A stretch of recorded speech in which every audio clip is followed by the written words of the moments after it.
Hello दोस्तों, नमस्कार। स्वागत है आपका मेरी एक और कहानी में। रुला देने वाली कहानी। हमारे कर्मों का फल हमें इसी जन्म में मिल जाता है। एक गांव में एक किसान रहता था जिसका जीवन साधारण था, लेकिन उसकी ज़िंदगी में एक उलझन भी थी। उसकी दो पत्नियां थीं और दोनों में से एक बेटा था। दोनों बेटों एक एक बेटा था। दोनों बेटों की शादी हो चुकी थी और किसान को लगा कि अब जिंदगी स्थिर और सुखी हो गई है। लेकिन हमें ने उसे एक नई चुनौती दी। जब उसके छोटे बेटे की तबीयत अचानक बिगड़ने लगी, बड़े भाई ने अपने छोटे भाई का इलाज करवाने की पूरी कोशिश की। उसने गांव के आसपास के वैद्यों से परामर्श लिया, लेकिन छोटे भाई की तबीयत में कोई सुधार नहीं हुआ। धीरे धीरे खर्च बढ़ता गया और छोटे भाई की हालत और भी बिगड़ती चली गई। बड़े भाई के मन में भी चिंता ने धीरे धीरे एक कड़वाहट का रूप ले लिया।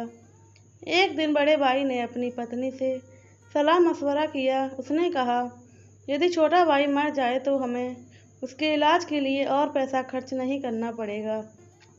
उसकी पत्नी, जो उसकी सोच में सहभागी हो गई थी, उसने कहा, भयानक सुझाव दिया, क्यों ना किसी वैद्य से बात करके उसे जहर दे दिया जाए।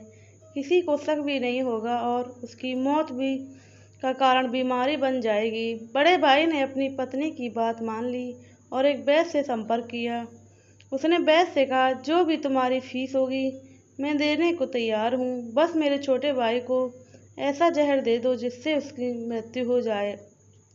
लालच और निर्दयता के भरे वैद्य ने इस नृशंस प्रस्ताव को स्वीकार कर लिया और छोटे भाई को जहर दे दिया।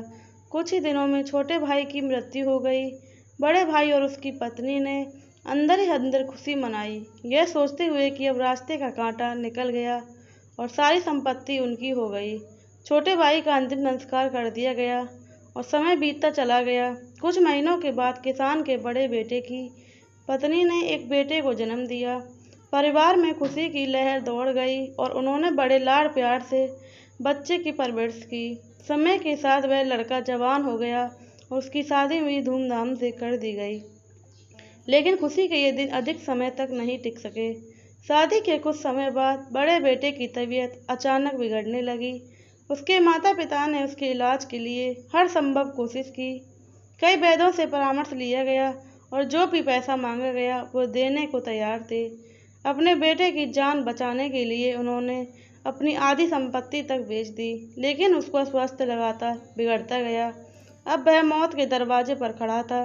शरीर इतना कमजोर हो चुका था कि उसकी हालत देखकर ही दिल दहल उठता था। एक दिन वह लड़का अपनी चारपाई पर लेटा हुआ था और उसका पिता उसे दुख भरी नज़रों से देख रहा था। लड़के ने अचानक अपने पिता से कहा, भैया, अपना हिसाब पूरा हो गया, अब बस कफन और लकड़ी का इंतजाम बाकी है, उसकी तैयारी कर लो। पिता ने सोचा कि उसका बेटा बीमारी के कारण बड़बड़ा रहा है और बोला, बेटा, मैं तेरा बाप हूँ, भाई नहीं। लड़के ने दुखी आवाज़ में कहा, पिताजी, आपका मैं वही भाई हूँ जिसे आपने जहर देकर मरवा दिया था। जिस संपत्ति के लिए आपने मुझे मारा वही अब मेरे इलाज में आधी बिक चुकी है। हमारा हिसाब बराबर हो गया है। यह सुनकर पिता का दिल टूट गया और वह फूट फूट कर रोने लगा और बोला, मेरा तो कुल नाश हो गया। जो मैंने किया वह सब मेरे सामने आ गया। पर तेरी पत्नी का क्या दोष है जो उसे इस बेचारी को जिंदा जलाया जाएगा। उस समय सती प्रथा चल रही थी, जिसमें पति की मृत्यु के बाद पत्नी को भी चिता के साथ जला दिया जाता था। लड़के ने दुख भरी नज़रों से अपने पिता को देखा और कहा, पिताजी, यह वह वैद्य है जिसने मुझे जहर खिलाया था। पिता ने उत्तर दिया, तुम्हारी मृत्यु के 3 साल बाद वह मर गया था।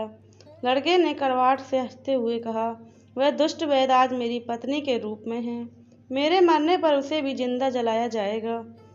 कहते हैं परमेश्वर का न्याय अटल होता है। इस कहानी से उस न्याय की झलक मिलती है। जीवन में किए गए कर्मों का हिसाब किताब कहीं ना कहीं सामने आ ही जाता है। कहानी के अंत में यही संदेश मिलता है कि जो बोओगे वही काटोगे। जीवन में सच्चाई और ईमानदारी से जीना ही सबसे बड़ा धर्म है। अंततः यही सच है कि धर्मराज लेगा तिल तिल का लेखा, ऋण संबंध जुड़ा है ठाड़ा। अंत समय सब बारह बाटा। प्लीज़ दोस्तों वीडियो अच्छी लगी हो तो चैनल को सब्सक्राइब करें, वीडियो को लाइक करें, कमेंट में अपनी राय जरूर बताएं, बेल आइकन को प्रेस करें जिससे आगे आने वाली वीडियो की नोटिफिकेशन आप तक पहुंचती रहे। मिलते हैं आपको आगे आने वाली वीडियो में। जय श्री राम, राधे राधे, जय श्री कृष्णा।